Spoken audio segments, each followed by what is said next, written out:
chilling out and ready to go. It's 12:45. Everybody, welcome to the very first annual Quarantine Dulcimer Festival. Not been done before. It was nothing but a glimmer in the eye of its founders a few months ago, and it is amazing to see how this has come together. So thank you for being a part of something very special. And thank you for blowing up this and its duplicate workshop, Hallelujah, a Study in Song. I was very surprised to see that this was one of the more popular workshops that filled up immediately. So thanks for being here, and we're going to have some fun today with simply one of the great tunes written by the late Leonard Cohen. Favorite version might be. It might be Leonard Cohen's original version. It might be the Jeff Buckley version, which a lot of people like. My favorite is the Wainwright version, and that was the one that was featured in the motion picture Shrek.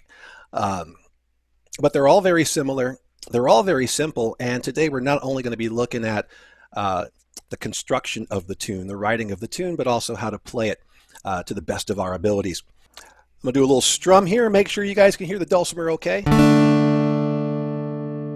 All right. Okay, so we are in 3/4 time. Top number is how many beats are in the measure, and the bottom number is what gets the beat. The 4 stands for the quarter note, so the quarter note gets the beat. There are 3 beats per measure. We are in the key of D. We are in D-A-D tuning, and we have just this simple 2-page arrangement. Bare bones. There's no intro, there's no outro, no embellishments down here. What you're getting are basically melody, chords, and a few bits of selective strumming that will help you rhythmically, and we'll talk about that once I play it. When I play it, I'm going to play it from memory. A few little things, details here and there might be a bit different than what you're seeing. I'm going to start off playing the melody by itself as I perform this piece. When I perform it on stage, I usually perform with just the melody. It's so iconic. And even though so many of the notes are the same, by the time you reach the 3rd or 4th measure, people know what song you're playing. Then I'll bring the chords in and then take it around, and then we'll wrap things up. And then we'll go look at the music, and then we'll start getting down into it. Ladies and gentlemen, hallelujah.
All right.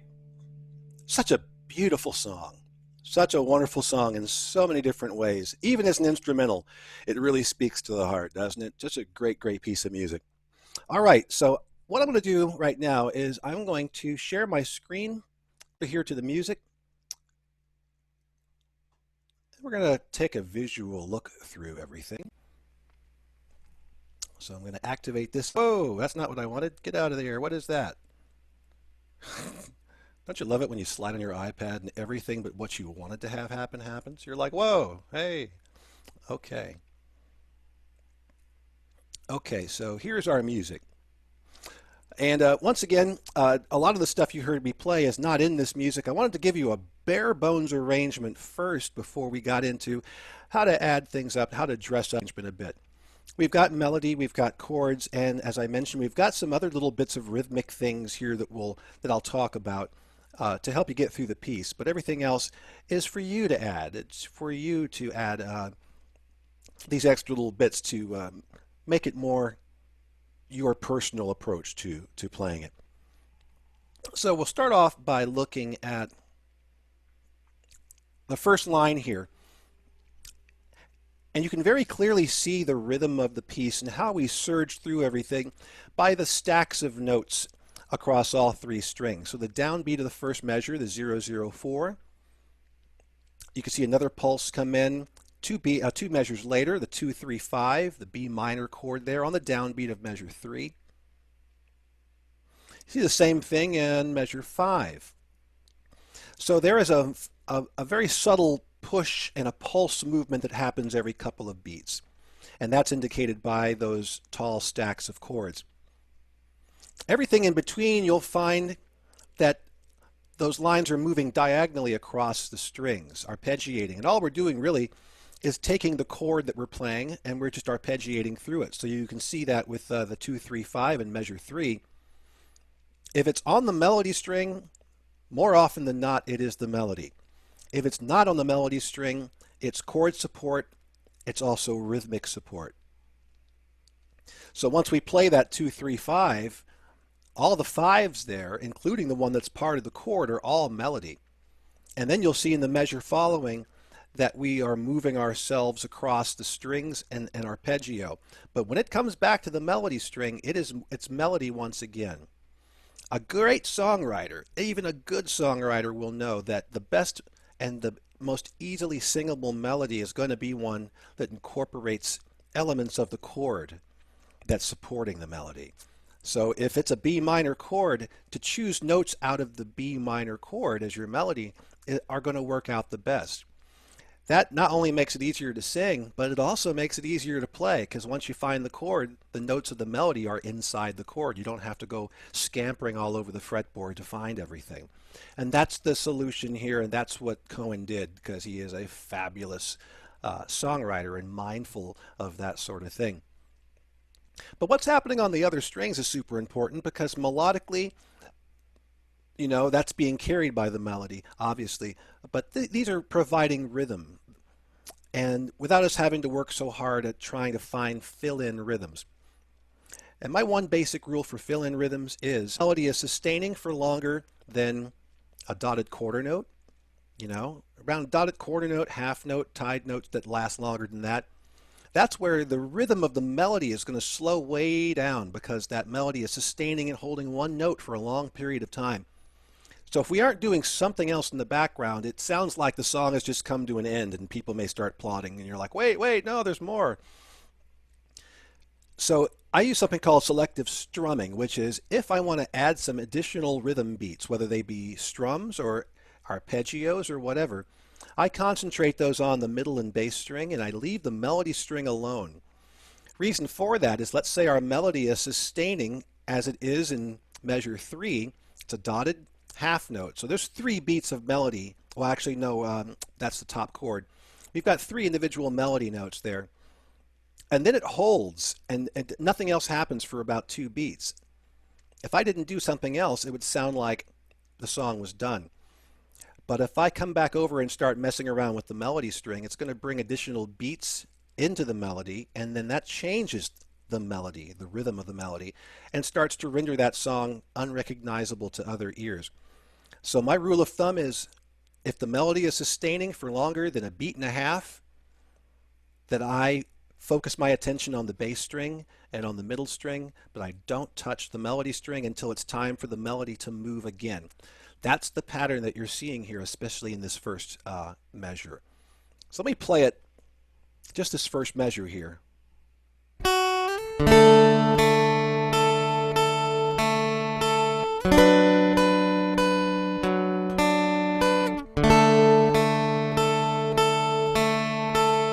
Okay, everything on the melody string is melody. The chord stacks are chords. So what's going on the middle string? And we're actually going to shift that here in a little bit. That's just counterpoint. That is providing afterbeats for the melody. So it gives us rhythm. If we're playing melody on beats 1 and 3 and we put a little counterpoint in the middle, that gives us 3 beats in a row, but 2 of those are melody, the first beat and the third beat in the case of the first measure, and that 0 on the middle string is just one simple little counterpoint that you can do to keep things moving along. If I didn't play that, we'd have this.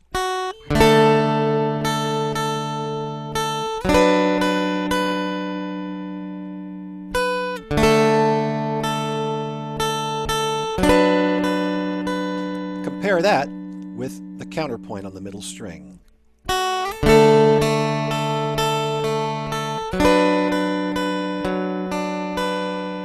It's got more of a ticking, talking clock thing. It's a time. It's keeping us moving along without being too obtrusive. And you really got to use kid gloves with a nice, gentle, sweet tune like this. You don't want to put too much in. Now, when I first tabbed this out, I went with the counterpoint on the middle string. Listen to it when I do the counterpoint on the bass string instead, and decide for yourself which you think sounds better. Let me do it again with the counterpoint on the middle string as written.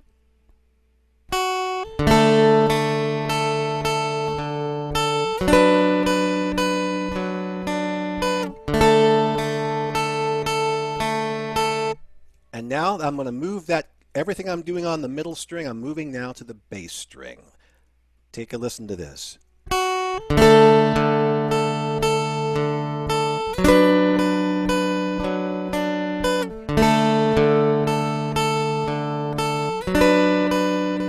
You hear that? So by a show of fingers, hold one up for the middle string, hold 2 fingers up for the bass string. Which one sounds best to your ears? Yeah, some people are like, yeah. The point of that exercise was to show you that there is no wrong or right or wrong answer here. It's whatever you personally like to hear. I kind of like going the bass string. The first time I played this through for you guys, I was going counterpoint on the bass string, and that's been my fallback pretty much for everything. But way back when I tabbed this out, I went for the middle string. It's a matter of personal taste, and that's a way of saying to you that once you get the melody and the chords and the movement of everything locked in on this piece, and once you know the difference between what is melody, what's chords, what's canon to the tune, and what is extra stuff I've thrown in, feel free to adjust all the stuff I've thrown in there to your liking. Don't get married to that stuff. Just recognize it for what it is. We don't want to change the melody. It's a classic tune. We maybe don't want to change the chords too much. Maybe change the voicing of the chords. Maybe change how we arrange the notes inside of the chord. But the counterpoint and other things you do, it's free range for you to take your own approach with it. So I just wanted you to know that anytime where I'm starting to show counterpoint, you can learn this version, and I'd be happy if you played it the way it is, but think about approaching it your way and injecting some rhythm into this piece while always protecting the melody. Everything we do serves the melody. So if that means you're reaching for a chord that's way too difficult, and there will be one of those coming up, I know you guys know what it is. I know you guys have all looked at it. It's this crazy little one right down here. Let me get into my markup. I know many of you have looked at this measure and been like, are you serious? Really? And getting there is not the easiest thing in the world. So if you're met with a situation where all of a sudden you're like, oh my gosh, how am I going to land a bar 9 after doing so and so? Don't worry about it. Serve the melody first. If you just simply walk that melody to 9, don't worry about what's happening on the middle string and the bass string. You'll figure it out later on. The most important thing here is to serve the melody. So if you ever get into a situation where it's just a little too complex, play the melody first until you can get to a point where you can put those chords in. And then the rest will come to you later, no problem. All right,